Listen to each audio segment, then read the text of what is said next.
Hi, welcome back to the bookshelf of timeless classics from the Daily Better, a channel dedicated to sharing personal growth insights through great books. Every 45 minutes, your phone rings again. Sometimes a colleague drops by just to chat or ask a quick question. An hour after lunch, another meeting. And before you even realize it, the clock strikes 5, another workday gone, and you feel like you've done nothing. Why does this keep happening? Because you're constantly being interrupted, pulled away from your focus by the world around you.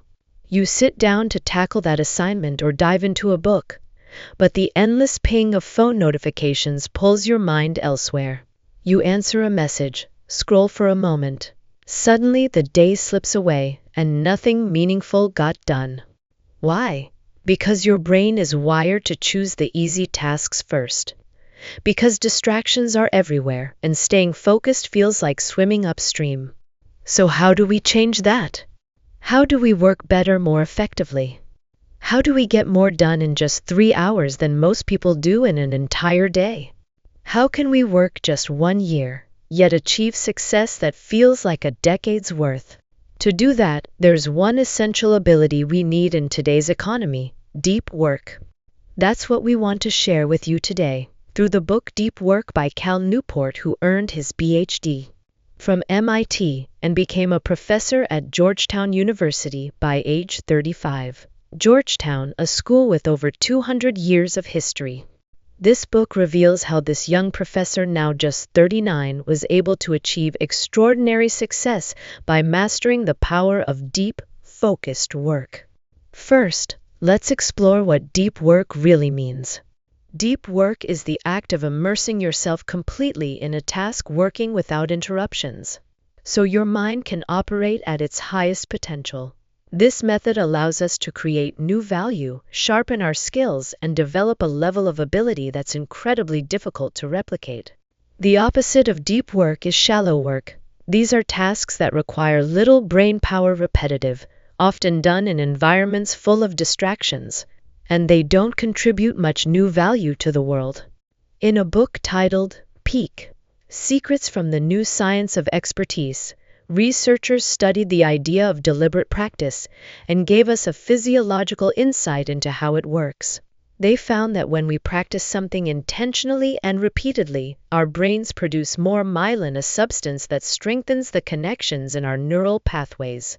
But when we constantly engage in shallow work, the production of myelin decreases, and our brain's ability to connect, focus, and grow weakens over time. That's why building the skill of deep concentration isn't just helpful, it's essential. So what does deep work truly mean for us? First, it helps us work more efficiently and achieve greater success in life. According to the author, there are 3 types of people who will thrive in the new economy.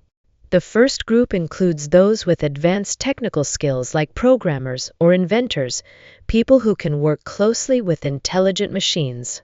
These individuals will continue to create more and more value in their work. The second group is what he calls the superstars, those who stand out in the entertainment industry, as well as top performers in any field who possess exceptional talent and lead their industries.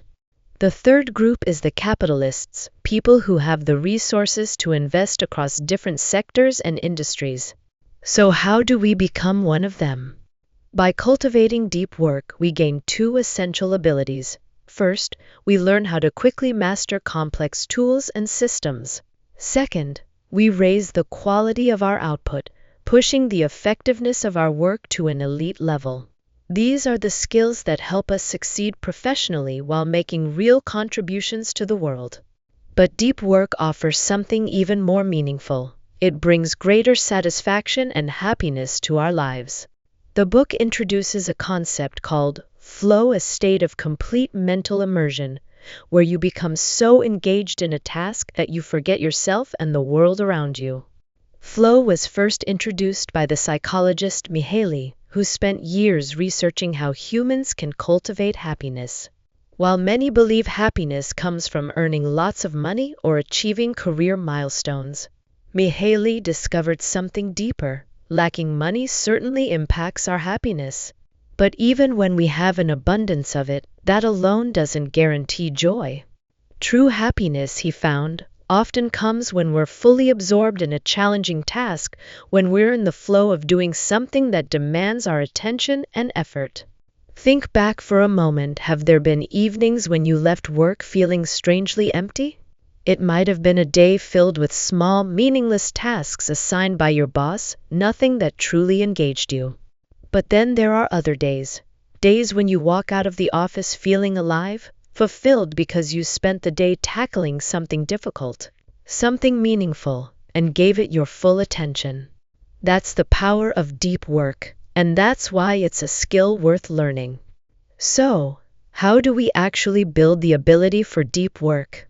First, you need to find a deep work model that suits your personality and lifestyle. There are 4 main models, each based on a different philosophy. The first is the monastic philosophy. Like a monk, you cut out all distractions, no phones, no clutter, just a simple, focused life. This approach is best for writers, mathematicians, or anyone who needs long stretches of quiet for deep creativity and reflection. The second is the bimodal philosophy. This splits your time into 2 distinct parts, one for deep, focused work and another for everything else. You might block off a few days or hours each week for deep work, and leave the rest for meetings, emails, or errands. The third is the rhythmic philosophy. This turns deep work into a daily habit. Maybe every morning from 6 to 7 a.m., you read a book. Maybe every evening after work, you spend 2 hours learning how to manage your personal finances. It's about setting a rhythm that your body and mind can rely on. And finally, there's the journalistic philosophy. This one's all about adaptability. Just like a journalist who can write and report in the middle of chaos, this model teaches you to drop into deep focus at any moment, wherever you are. So choose the model that fits you. None of them are perfect. What matters most is that you take control of your schedule and carve out time for uninterrupted focus. This window is called a time block. The idea comes from another book, The One Thing. A time block is a sacred stretch of time when you disconnect from the outside world. For example, wake up earlier and tackle your most important task while the world is still quiet. Force yourself to sit down, silence your phone, turn off all notifications, and focus for 2 full hours.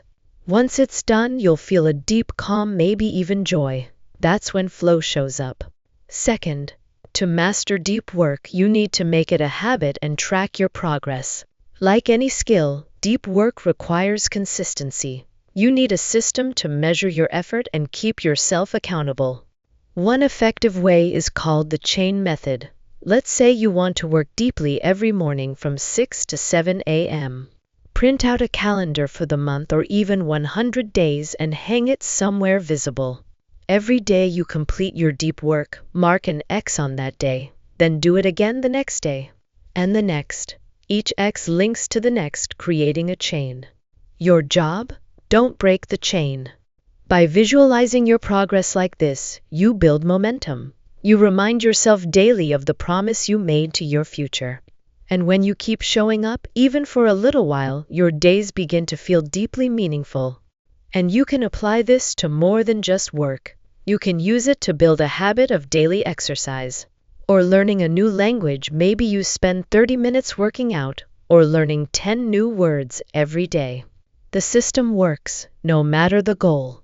The third thing we need to do to train our deep work muscles is to rest at the right time and embrace boredom. Research shows that the average person can only maintain deep focus for about 4 hours at a time. If you try to push beyond that, your brain starts to burn out. That's why you need to schedule rest, real rest, for your mind to recover. After intense concentration, go outside. Find a place with trees, or simply sit and breathe. Meditate. Give your mind space to reset. In today's world, it's harder than ever to do that. Some people can't stand even a minute of silence. Waiting in line for coffee? They pull out their phones. Stuck in traffic? Scroll through notifications. Some even walk while staring at their screens. You might think, well, it's just downtime, I'm not doing anything important, so what's the harm in checking my phone? But the truth is, those little moments matter. When you constantly feed your brain information, even in boring moments, it never gets to rest. So when it's finally time to focus again, you're already mentally drained. So, learn to love boredom. Let your mind wander while you wait in line. Resist the urge to check your phone. Maybe listen to a song, or just look around. Notice the world. And if you're the type who's always thinking about work, here's a tip from the book. Before you end your workday, write down what you've accomplished. Then, write your plan for tomorrow. Doing this tells your brain it's okay to let go. You've got things under control. It's time to rest. Meditation is another tool, a powerful way to reset your mind and train your focus. These are the insights we've gathered from the book, Deep Work. Hopefully, they'll help you bring more clarity, purpose, and focus into your work and into your life. Help you do the things you've always wanted to do with a mind that's finally ready. Thank you for listening to The Daily Better, a channel dedicated to sharing personal growth insights through great books. If you found today's video helpful, please share it with someone who might need it. Support us by clicking like, subscribing, and turning on the notification bell so you don't miss our weekly uploads. And if you have any thoughts or feelings to share, drop them in the comments below. Thank you, goodbye, and see you in the next video.